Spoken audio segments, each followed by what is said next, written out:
Hello, and happy day. How does slowing down sound to you today? Would you like to reduce the noise for just a bit? Are you ready to make a choice and decide to listen? My name is Igor S.F. Walker. I am here to remind people to slow down, to reduce the noise, to walk their lives into a natural flow. Welcome back to the Book of the Week series. Every week as I read another amazing title, I share it with the world. And today we look at The Alchemy of Happiness by Al-Ghazali. Knowledge of self is the key to the knowledge of God. According to the saying, he who knows himself knows God. And as it is written in the Quran, we will show them our signs in the world and within themselves, and the truth may be manifest to them. Now, nothing is nearer to thee than thyself. And if thou knowest not thyself, how canst thou know anything else? Real self-knowledge consists in knowing the following things. What art thou in thyself? And from whence hast thou come?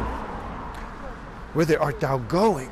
And for what purpose hast thou come to stay here a while?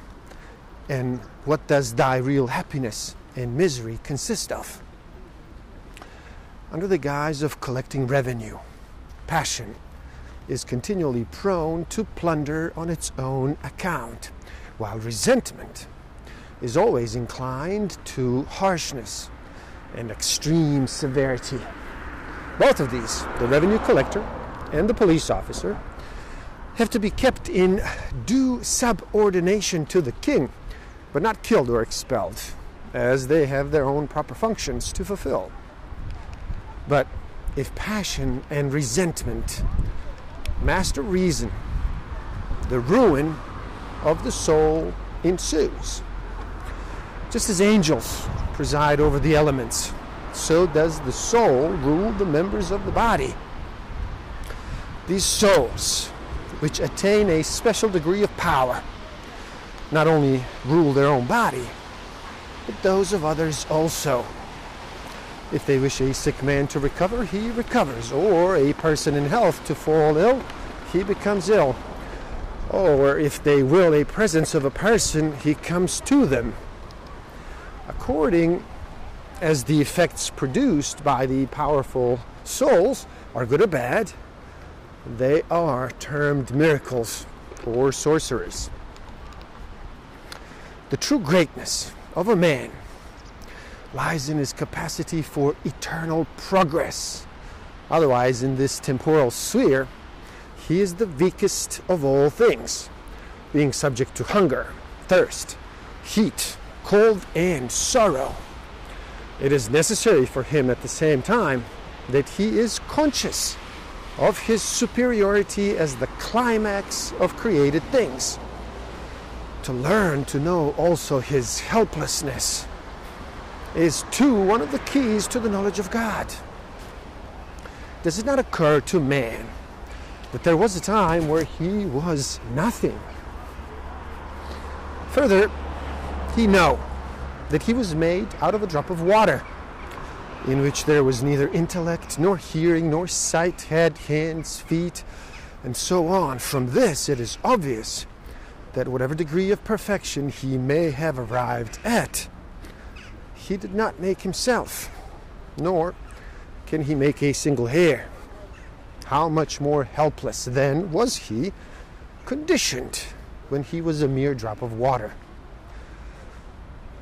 Not only are man's attributes a reflection of God's attributes, but the mode of existence of man's soul affords some insight into God's mode of existence.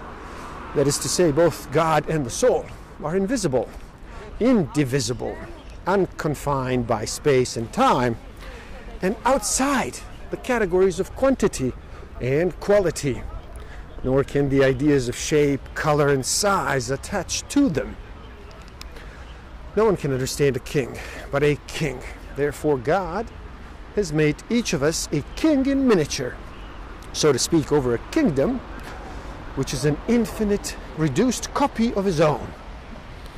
In the kingdom of man, God's throne is represented by the soul, the archangel by the heart, the chair by the brain, and the tablet by the treasure chamber of thought.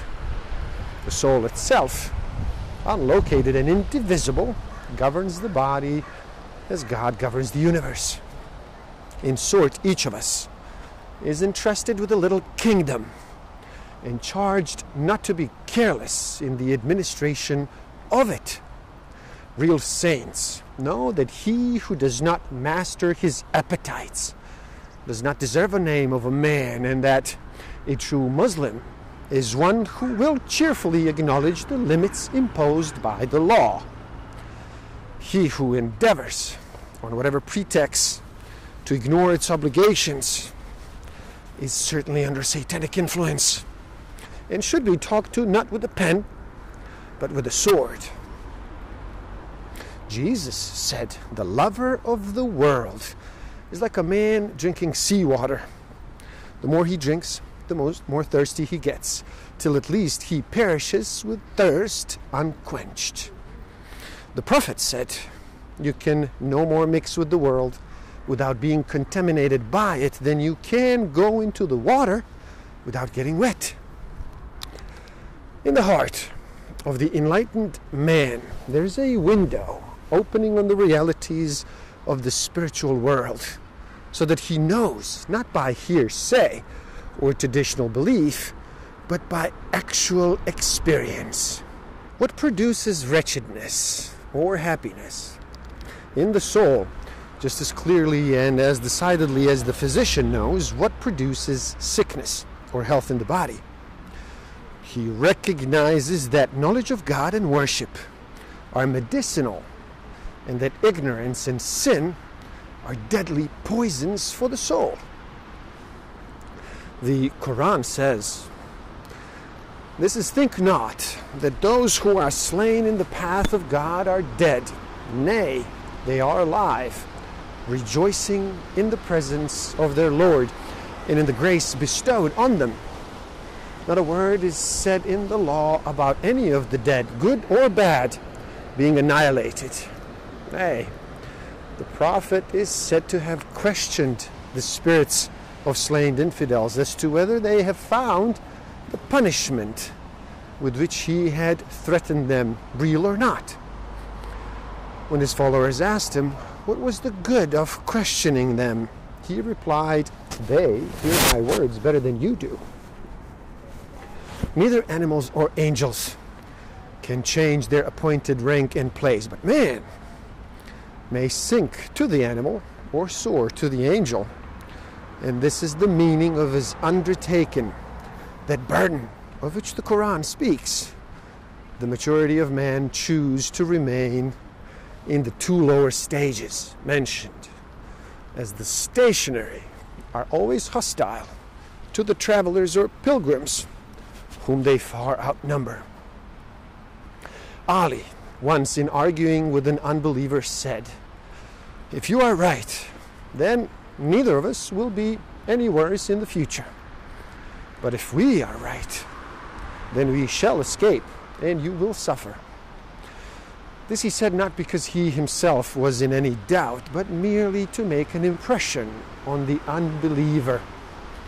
From all that we have said, it follows that man's chief business in this world is to prepare for the next. Even if he is doubtful about a future existence, reason suggests that he should act as if there were one, considering the tremendous issues at stake. Peace be on those who follow the instructions. God loves the man who is keen to discern in doubtful things, and who suffers not his reason to be swayed by the assaults of passion. Reason and discrimination are closely connected, and he in whom reason does not rule passion will not be keen to discriminate. If a man finds himself sluggish from austerity and self-discipline, he should consort with one who is proficient in such practices, so as to catch the contagion of his enthusiasm. One saint used to say, when I grow lukewarm in self-discipline, I look at Muhammad ibn Wasi, and the sight of him rekindles my fervor, and for at least a week. If one cannot find such a pattern of austerity close at hand, then it is a good thing to study the lives of the saints. Ambition and pride are diseases which can only be cured in some such way. God said unto Jesus, "O Jesus, when I see my servants' hearts pure with love for myself, unmixed with any selfish desire concerning the world or the next, I act as guardian over that love." Again, when people ask Jesus, what is the highest work of all? He answered, to love God and to be resigned to his will. He who supposes that it is possible to enjoy happiness in the next world apart from the love of God is far gone in error, for the very essence of the future life is to arrive at God as an object of desire, longed, aimed, and obtained through countless obstacles. This enjoyment of God is happiness. The next world is the world of spirit and of the manifestation of the beauty of God. Happy is the man who has aimed at an acquired affinity with it. All austerities, devotions, studies have the accruement of the affinity for their aim, as the affinity is love. This is the meaning of that saying in the Quran, "He who has purified his soul is happy." Sins and lusts directly oppose the attainment of this affinity. Therefore, the Quran goes on to say, "And he who has corrupted his soul is miserable." Please do help out. It is easy. Simply like this video so more people can enjoy it. Share it too and spread the word. Leave a comment and share your thoughts. Subscribe to my channel and stay up to date. And the link to this book is in the description below. So buy it and read. Never stop learning. Thank you. Love and respect.